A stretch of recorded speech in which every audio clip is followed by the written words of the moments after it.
Supreme কোর্টের TET সংক্রান্ত রায় বাতিল করে শিক্ষকদের চাকরি রক্ষার দাবিতে সোমবার পূর্ব মেদিনীপুরের কোলাঘাটে বিক্ষোভে সামিল হন শতাধিক প্রাথমিক শিক্ষক শিক্ষিকা। কোলাঘাট বিডিও অফিস থেকে বিবেকানন্দ মূর্তি পর্যন্ত মিছিলের পর বিক্ষোভ সভা অনুষ্ঠিত হয়।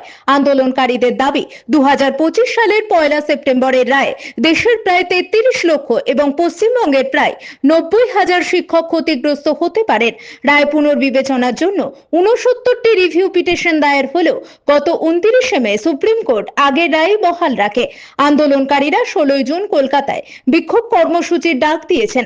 উত্তরপ্রদেশের শিক্ষক আন্দোলনের প্রতিও সমর্থন জানিয়েছেন। এদিন কোলাঘাট ও কোলাঘাট এক চক্রে স্মারকলিপিও জমা দেওয়া হয়।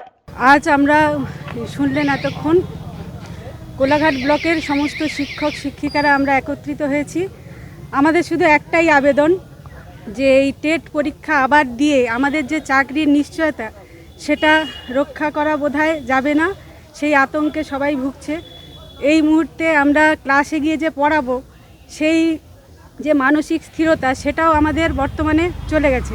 তাই আমরা একটা সুষ্ঠু সমাধান চাইছি, যাতে এই টেট পরীক্ষা নিয়ে যে নিয়ম জারি হয়েছে বা সুপ্রিম কোর্টের যে রায় সেটা যাতে সঠিকভাবে মূল্যায়ন করে সঠিক নিয়ম জারি হয়। সেই কারণে আমাদের একটা আবেদন, শুধু আবেদন রাখছি এটা যেন হয়।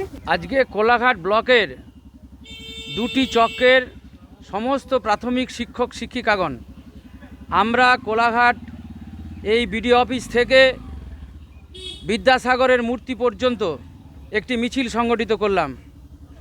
গোটা ভারতবর্ষের সঙ্গে আমরা কোলাঘাট ব্লকের শিক্ষক শিক্ষিকারা চরমভাবে আতঙ্কিত।